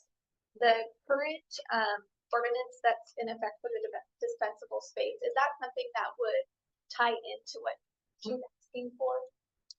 Yeah, so really nothing changed with the 100-foot defensible space ordinance, which has been effective since 2018 and really mirrors state law under 4291. So I will say, throughout this ordinance update process, we've expressed to the board based on feedback we've received. The ordinance isn't meant to be revenue generator, or the goal is to go out and find every property that doesn't everything. It doesn't make your property safer. If it isn't compliant on the first inspection, It should be non-compliant. That doesn't mean you're getting a citation. It means coming back in 30 days to do a second inspection. And then if it's still not compliant, come back out for a third inspection at 90 days. And if the homeowner is making progress on that, we're certainly willing to work with them. And it's that education piece of that we really want to emphasize in the past and going forward. So since 2019, we haven't issued any placed a lien on any properties. Really, that doesn't benefit our community. What benefits them is making progress and getting to compliance. And so that's where partnering with fire districts and having inspectors and to do those multiple touch points with each homeowner plays a huge role in that. If there are homeowners that blatantly refusing to work with us or make any sort of progress, or it presents an imminent and fire threat, then those are an option. There is a possibility for abatement. So,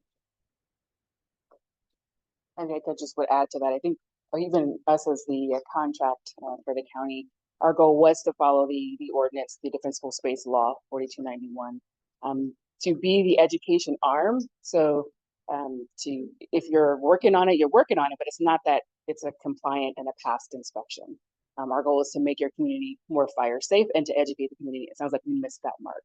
So thank you for sharing the information. That's what I was here for. Definitely, like I said, we're going back to communicate and discuss and figure out how to navigate and move forward to make this community what we intended it to be, which is more fire safe. So thank you.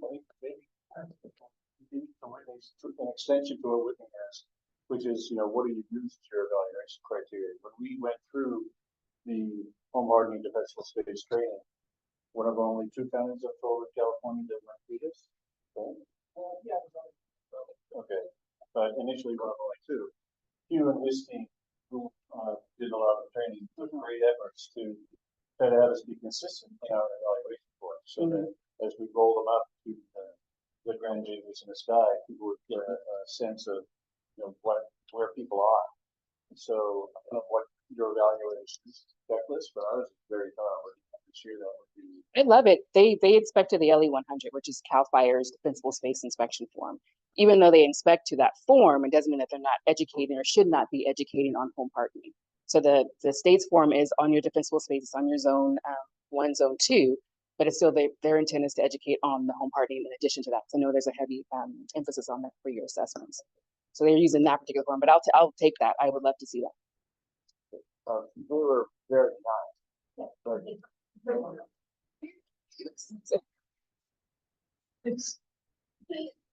But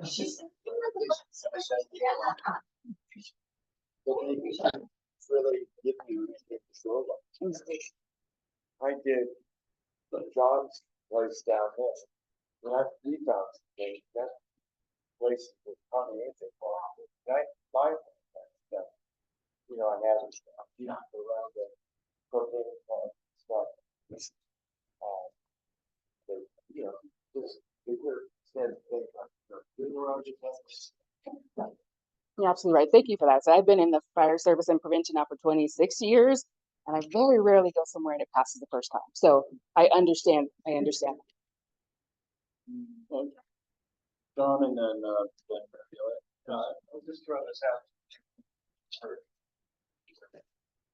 I would like some input, particularly on the next Mhm. I wonder if council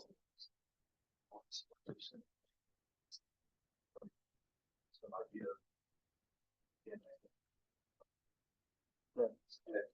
That's pretty much where I was going. Yep. There has to be a follow-up. Yep. And I have business cards on me, so happy to leave some of those too. So if you want to take some time, think about it, and reach out to me with suggestions, and we can fix this.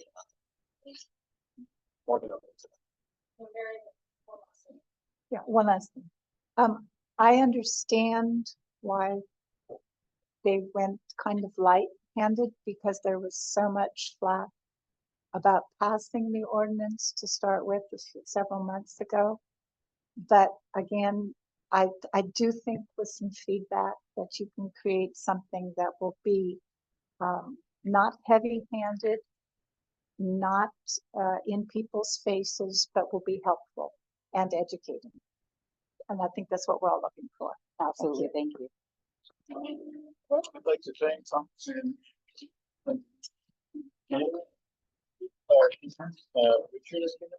Richard Galvin for having the bravery to subject themselves to, you know, I think when you go back to your office, I hope you can say what Mike said. They were nice. They were very nice.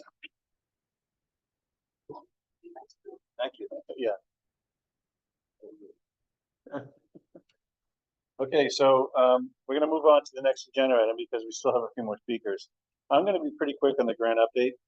The South County grant update, 2.1 million, 670 acres of shaded fuel break and about 120 miles of roadside maintenance. We received 10 bids. Some of them were actually very, very professionally done. I could say most of them. Some of them kind of didn't even bid on the entirety of the job.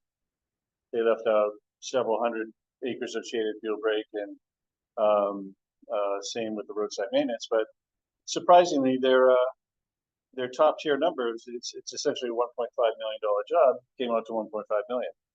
Suffice to say, myself, Lester Lebetkin, Julie Linnea from Omo, and many of the RCD project managers that are associated with this grant, as well as Mark Egbert.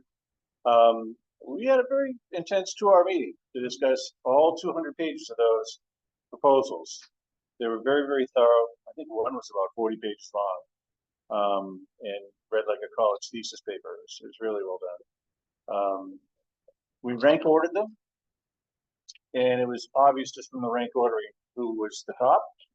We spent some time thinking, should we split it and have two to make sure that we can get it done between now and March 2026? And just because that seems like a lot of elapsed time, they can't get in the woods every day, right? Because of fire safety issues. So it's not 365 plus another 6 months. It's whatever they can get. I think it's something called CAL or CAP. It's something that the county does or the fire service does. It says yes, you go in the woods and clean up. Long story short, we picked one. Frankly, it was the Cadillac. Initially, we had them kind of up in Oak Hill and Diamond Springs, but then we decided, the heck with it, let's get them the whole thing. I would love to sit here and say I can tell you who it is, but the RCD board was supposed to have met on Monday did not have a quorum. And they only meet like we do for the community every third Monday in the month. So Mark Egbert is going to try to have a special roll call meeting to make sure they can decide, because their board has to decide who it is. I will say I'm very, very excited about who we evaluated, who we picked. During the 2-hour discussion, we were calling them really the Cadillac service. They not only masticate, but they come back and masticate again to make sure it's really, really clean. And they're very, very, they score very high marks on kind of leaving nothing bad behind. So they're extremely thorough and very safe. They have their own water tenders and everything. They are a local company. We wanted to give points for that. But unfortunately, I can't tell you who it is, because I asked this question. I said, all right, in the number of years that RCD has been doing this, how many times do they not go with the suggestion from the fire safe councils and the boards, the board people? And the answer was 0. So pretty confident the Cadillac that we selected is going to be the one doing it. But I'd have to wait for Mark to give me the go-ahead to release their names to the community. But that should be at the very least within a month, but hopefully in a couple of weeks. Okay. The good news, they're going to start. It takes them about probably 2 or 3 weeks to kind of get all their gear in position. They're probably going to break it into 2 crews, one Oak Hill and Diamond Springs, and another one Omaha Ranch and Elko Fairplay. Strangely, and I didn't know this was going to happen, about 5 to 10% of people that actually signed REs like this get cold feet at the end.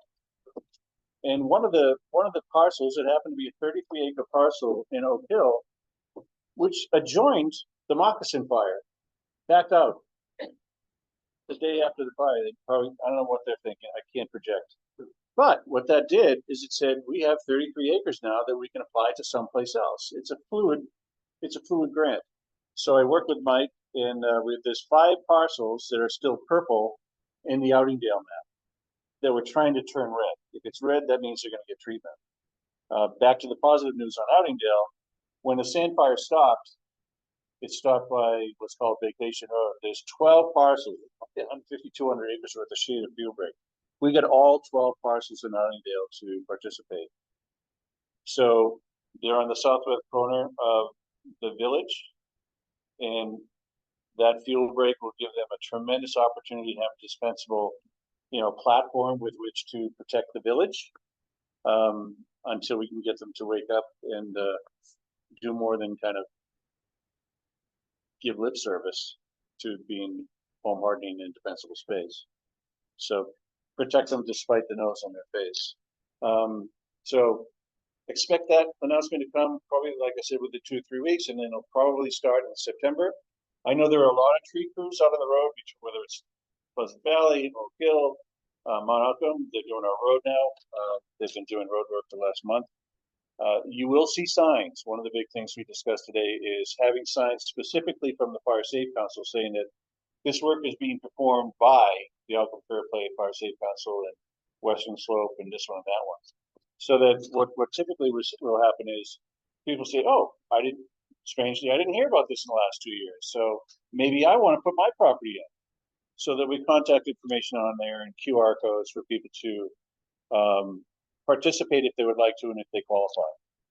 The hard part with Outingdale is that, I think you said it, Tom, the homeowner owns the first 100 feet. And unfortunately, some of those houses are within 50 feet of the road. So they just don't qualify, even though they may need, the help. So it's those parcels that we actually, I would say, really look to have special treatment to try to, especially if they're elderly, to get them some help, whether it be the chipping or the hazardous trees or whatever. And we'll continue to have greenways days and try to get in that community directly. If we can find a good place for somebody to turn around in there. So any questions on the South County grant? Yes. You said that some people are not wanting to participate on this broadening. So does that money anything? No, we're gonna take what was allotted for that 33 acres and apply it to another lot. If you look at Omo Ranch, I've actually reached out to Julie Winia to give her my support. I'll go knock on doors. You can see how shy I am. And help her, because if you look at Slug Gulch and the map, which I have somewhere here, it looks like piano keys, right? Red, purple, purple, red, red, purple, purple. In fire safety, you want kind of a defensible line, so the fire is truly stopped, like the 12 parcels on Vacation Boulevard for Outingdale. So we're going to take that money. I think it's roughly $2,500 an acre, so that's $67,000 to apply to people to participate and bring them in. No, in the whole South County grant area. But if I look at where we have holes, it's mostly in Outingdale and Omo Ranch. Of the $1.5 million grant, roughly $1 million of it goes to Oak Hill and Diamond Springs. There's a lot of work that needs to be done up there. In fact, I thought Oak Hill was worse than Outingdale as a one-way in, one-way out when I went there. But the county chose Outingdale. Yep. It's fluid up to the point where we spent all the money. So right now we're just looking to reach out to the people that have not participated to see if they will come in. And we historically, once the work begins, neighbors see, oh, that's what you're doing. Oh, you don't have to pay for that? Sign me up. So what's that? Missouri is the show me state. Well, let's hope we can make Outingdale a show me village. Any more questions? Okay, that was a South County grant. I don't see anybody from West Slope. Anybody online? West Opens, John's gonna have his, signs. Take it away, John. Take it away, John.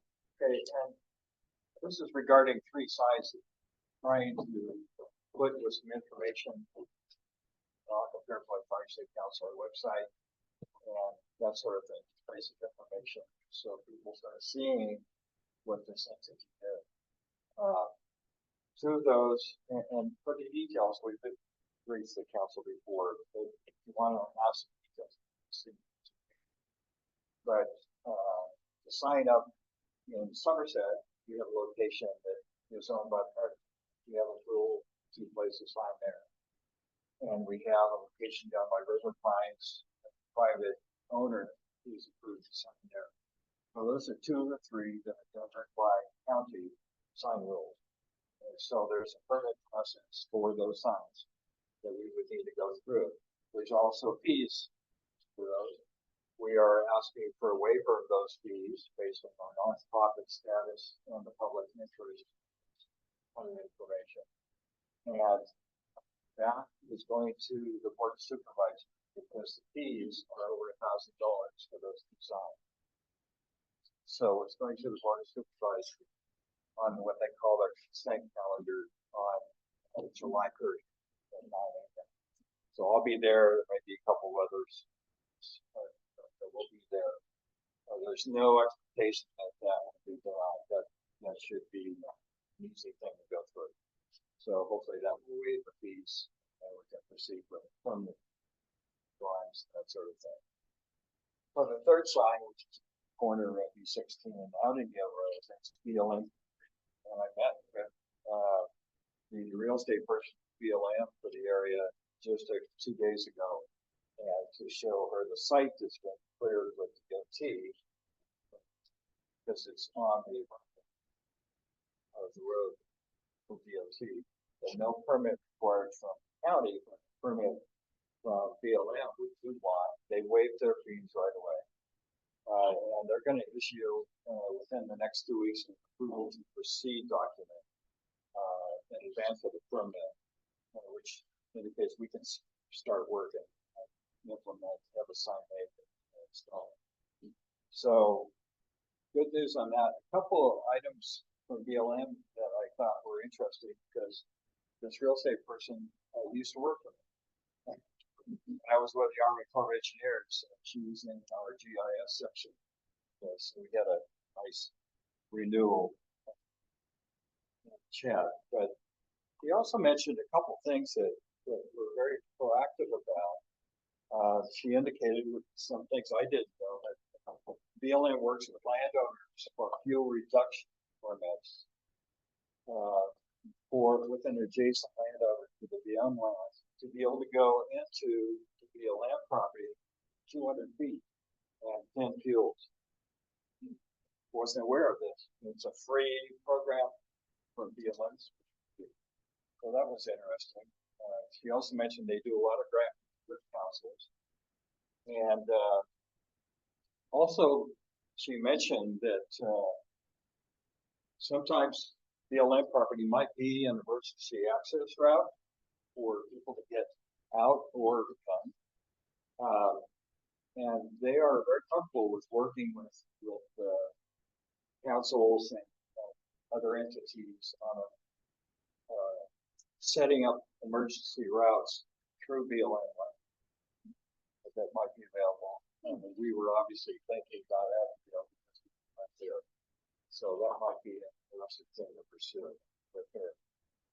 So that's the status on the signs. Some progress, it's slow. We are doing. Any questions? Well done. Thank you very much. Thank you. Actually, formal signs. It's kind of like Eddie Izzard, the British comedian, when he talks about England taking over. Anyway. So Mike, can Tom say something really quick? I'm super familiar with the sign ordinance in the county. Yeah. Oh. Nice. So not super familiar with the sign ordinance per se, but definitely familiar with the board's fee waiving policy, and that's B2. So that policy has been in place, amended several times over the years, but in place since late 1988. So it identifies a set of criteria in which fees can be waived. Based on the dollar amount, there's different approval.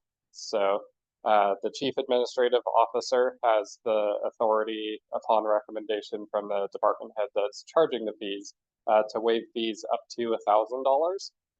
Anything above 1,000 has to be approved by the board of supervisors. So I know these days you can reach $1,000 rather quickly. So that's why it does require board approval. No concern about that getting approved on the consent calendar on the 30th. But so if you haven't had a chance to take a look at that policy, and if there's a potential to have future signage, needs for future signage and permit fee waivers, please reach out to us. I think that is one thing that we can utilize Tanya for, is serving in that liaison to help fire safe councils through that process and understand it. I'd be happy to share the board of supervisors fee waiving policy with you. But if you know of something coming up in the future, please reach out to us and we can guide you through that process. And once we know your timelines, we can work backwards from that board approval date, or just help hold hands through that process. The fees charged are based on standard fees. They're not different for nonprofit agencies or business or others. And so there's no blanket approval for nonprofits. That's where the policy comes into play, that you can request those fee waivers. Like I said, there's criteria under there for providing benefits to public safety and public safeties. Yeah. Perfect. Oh, well, yeah, thanks, Thomas. Yeah, we were following. We got some great help with the building plan all through the process. Being able to go through your office, so be terrific. But I think they're good information. Very helpful. We'll still have to go through. Yeah. But it's a little bit about fire. I've been here for not long, 11 years. Other than that, your own contact is like secret reach. A very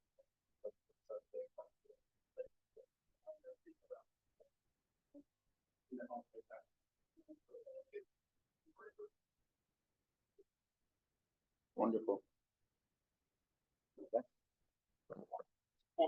Okay, so thank you, John. Great progress.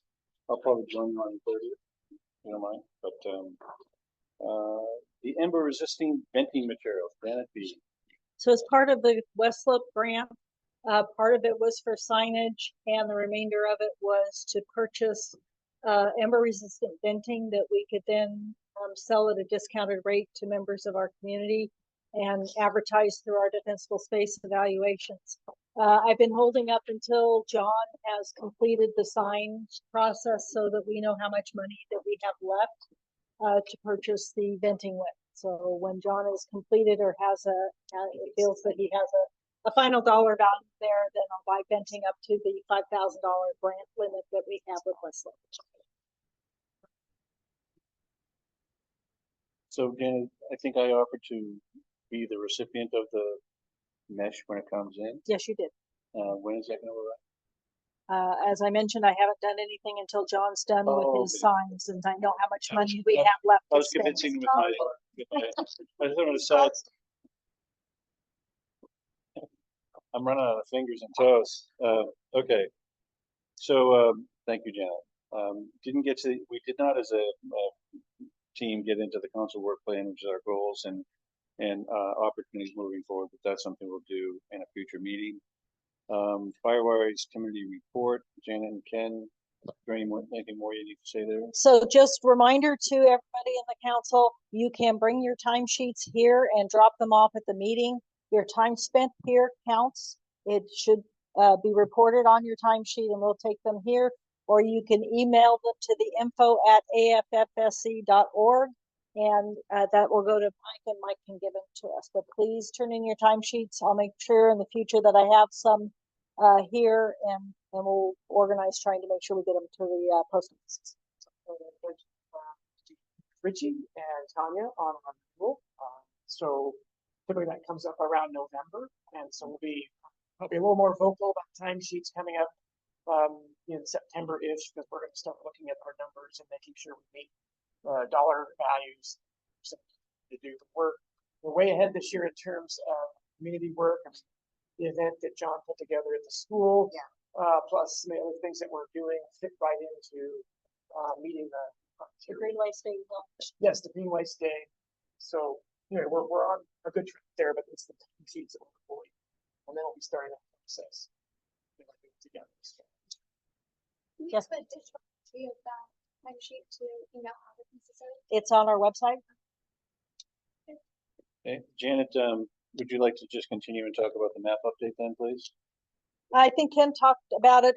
Richie's working on updating the map that's behind us to make it parcel specific. When these maps were first generated, they were geographically identified. They went down a quick drainage. They went across, large parcels.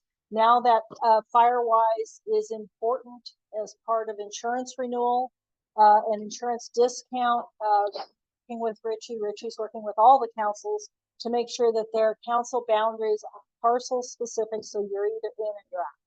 So you'll see some pen marked lines on here where we've been working on those, and we will have this. I wanted to make sure that the map was here tonight so Somerset folks could see that they're in, but we will work on a more finalized map that is parcel specific, and then also that has the neighborhoods as we normally have them. John? Do any parcels cross the county boundary? No, because we're all in Eldorado. Right. Hopefully we are. Yep. There could be parcels crossing. I don't believe any of our Hopefully parcels cross boundaries. No.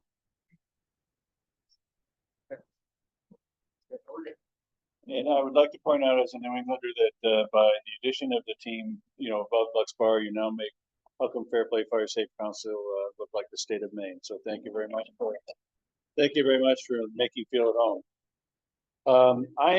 We're kind of running out of time, but I wanted to leave the last section here for two friends of mine that reached out to me and said they'd like a few minutes to talk to the team here about what they did during the Caldor fire and what they have planned in, I think, September, to see if we can help them and to participate. So may I introduce David Hardy and Ari Ratzer.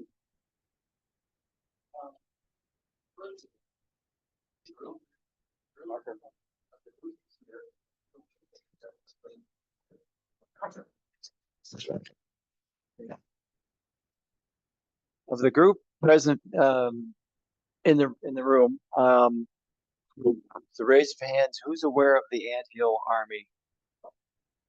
So 50%. Okay, very good, because they were extremely instrumental in saving Somerset Fair Play from toast. The Anthill Army worked as a community volunteer group of community activists in the Anthill area for a number of hours intensively to create a fire break, which was extended from above Perry Creek all the way to Grizzly Flat, and they after that the fire, what was it, Cal Fire came and backfired that so successfully that it eliminated the tongue of fire coming west to down the Assumpnis, and would have, had it continued, would have taken out Outendale, would have come around, come up this draw and headed south to eliminate our community. That being said, we are planning a concept of Community Day, celebrating this. This is the third annual group celebration of the Antioch Army. We would like to organize that at the park the 7th or 8th of September. It would be a community-wide potluck. Come celebrate what didn't happen and commemorate those that took their volition and accomplished something that, while we were considering evacuating, they were considering confronting the fire, created this fire break successfully. So it would be an event. We would have music, we would have family day, we would rent the park at a reduced space, 7th or the 8th of September. It's in concept now, but that's the dates that we would wish to have this. Everyone would be welcome. Again, potluck, games, family events.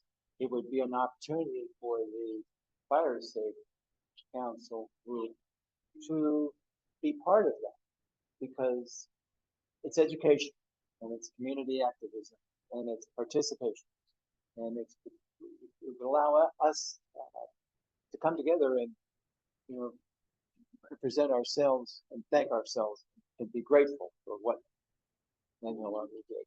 And Ari is going to fill you in because he's an Antioch Army member. Dave, thank you so much.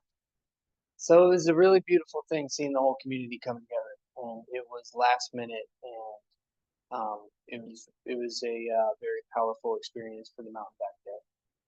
First of all, I'd like to mention, like, seeing you all collected in this room is really inspiring too, and everybody putting their efforts into making this a safer area. This is beautiful, and we just did what we had to do on the back mountain there. We had the resources, the whole community came together, and it was incredible. It was beautiful. We do the Caldor family reunion at my house, but it's starting to get bigger, and we play music and everybody jams out. It's very kid friendly. It's a very communal thing. So Dave here was like, hey, let's broaden this thing, bring it out to the community, and let everybody really know that we're all in this together, and really just show how tight our community actually really is. And like Dave was saying, it's a prime opportunity to like pass out information on defensible spaces and to hold people accountable for it, and really educate people in that way, but also celebrate that we are still here, and that and do it with music and kickball and games and stuff like that. I'm only covered in. I'm only covered in the paper. Yeah. So, So I think the level of participation, you're not really asking for funding, you're just saying, here's an event, you know, come celebrate. I mean, this is an opportunity to celebrate with a broader community. You know, we could have the flyers for defensible space, you know, that the county has made up. We could have, you know, John, if you're so inclined to have your sign thing so people can make signs, and I make a killer fresh salsa that there you go. It's Big old pot. Now famous on both coasts. I've gotten confirmation that they give me attribution at the New Jersey Shore every year. There's one particular family I shared it with, so I'd love to participate and let us know how we can help. And do more. Basically, the framework is the 7th of the 8th. I have reserved without a deposit those 2 dates. Saturday would be after 2 o'clock in the afternoon to have the whole park. Sunday would be all day long. Now, again, how do we want to see this event for the duration of time?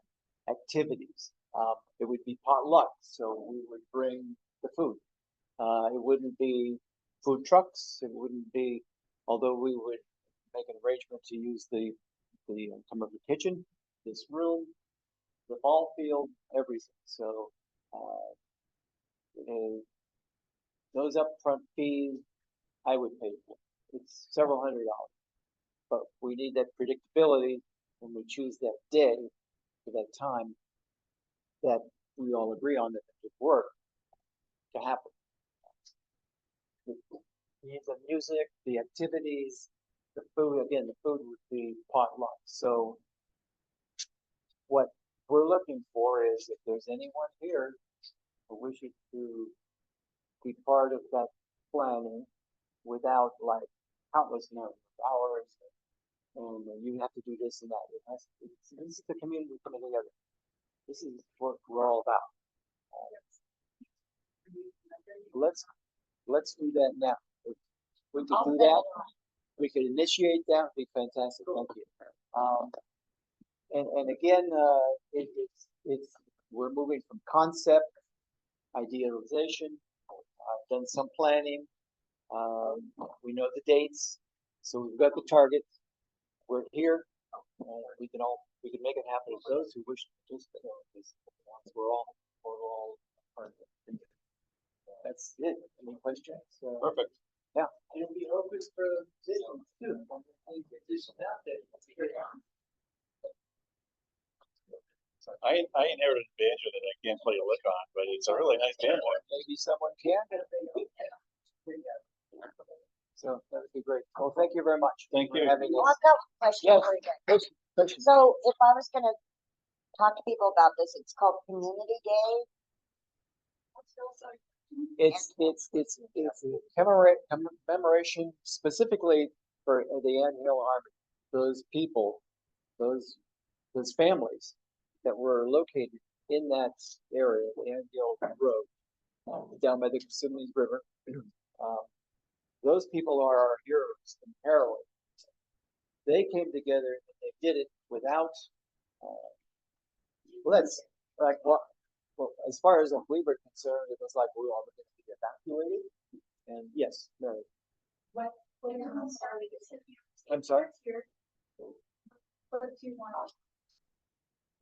Yes. So, Anthill Army community, what do you think? We have Community Day with the Anthill Army. We call it 20 years. If you want to. So what we I think you too. Keep it intriguing. Come celebrate the end. Simple. So this will be the 3rd year since the fire. So it's the Caldor Fire Reunion. With the Yes. Yes. Cal Fire Reunion to celebrate the accident. Yes. Because it's the 3rd year. 2021 was the fire. And then after that, it's the 1st year, 2nd year, this is the 4th, this is the 5th year, 2024. Right? 3rd year. Now, here's an opportunity to really share the stories that we experienced and what we learned from testimonials. I'd like to see personally photographs and stories that these people can share, these young people can share. The photos are kind of burned up. That's Me. Wow. So you pull it up, it was like on that system. Oh, wow. I think this is the story that we need to share and understand what they did. Because behind my house is a very big road. Now a fire in the middle of the night created this fire front, 1,300 foot length, 80 foot wide from the eastern part of my property all the way to U16. You can see it, but they didn't know it. Now, that was the last line of fire. That was they were going to backfire that, have the fire come up the canyon, BLM. They figured they could keep the fire at E16 from going to Alley, maybe. So there was a lot of ifs. And, it did not get that far. Because that's what it's, and that's something we need to share with our community and recognize that, you know, the young came together, no funding, they weren't appointed, they weren't assigned, they did it. That's community act. Yep. To be celebrated. Yeah, so.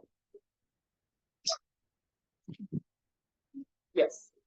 And that would be effective. So you, direct some of the updates from the team and whoever wants to participate, and I'll make sure it gets to the broader team here. Posted. What's that? I'll keep you posted. Yes, please. And then, the next meeting, which is August, we'll be there. Okay, We'll like all work together. Thank you. perfect. Thank you for your time. Thanks, guys. John? One thing right at the end.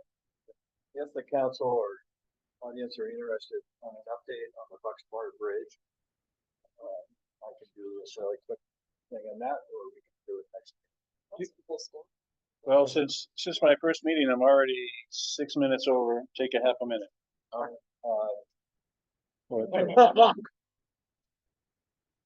Can't do that. No, seriously, go ahead. I think it's interesting for everybody because we're, Okay, so last night, DOT John Paley is a engineer, project manager for DOT on the Bucksboro Bridge. And we know over the years, this has just been a long story. I'll spare you most of it still, but today, presumably, the environmental impact report on the project released. And so take a look at it if you wish. Probably at the DOT website should be there somewhere. There's a 45-day review period for that where you can submit comment. And then they will be responding to comments August 30th to October 8th. They'll be asking the Board of Supervisors to certify the EIR so the project can start moving forward. It's a real complicated story. The EIR, I think you read it, you'll start seeing the background and why this is taking so long and how they ended up with the projects that they have. Right away, it's will be November 2024 through November 2026, 2 years. And then November 30th, presumably 2026, Bucks Bar Bridge will be closed and construction will start. And you heard me right, it will be a full closure. It will not be a bypass at Bucks Bar, so you'll all have to go through Pleasant Valley or down through Mount Ogden. And they're well aware of the difficulty with that entails. But if you see the IR, you'll see there's just no other option. OES will be developing an evacuation plan for the period of construction, the 10 months, to address that lack of transport through the bridge area. They'll be trying to speed construction with incentives to the contractor to finish early. And then let's see. November 2026, when the construction starts, the first thing will be to remove the existing bridge. The new bridge will be higher because the 100-year flow will not go through the existing bridge.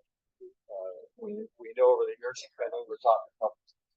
So the new bridge will be steel bridge with concrete abutments and will be at a higher elevation.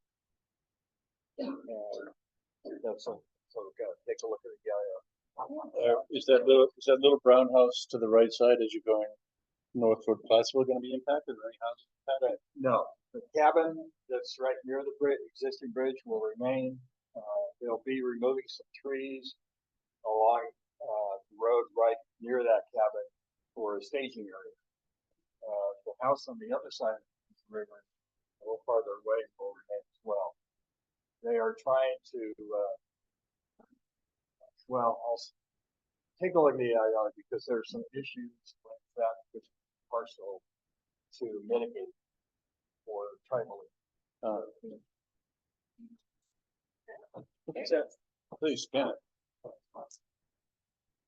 Two comments in the comments section. Shyla is on and would like to announce that the July 24 meeting for the South County Fire Safe Council's working together to create outreach and education publicity table for future events. So that's July 24th. They will be meeting here at 6 p.m. at Pioneer Park. And then the second item is she requests to announce that the next wine signage meeting, July 24th at 6 p.m. here at Pioneer Park as well. Thank you, Shadow. Thank you. Run things around. Sorry, Charlotte. So, any further comment, any of the new business? Going once? Going twice? Clear. So, cheers. Thank you.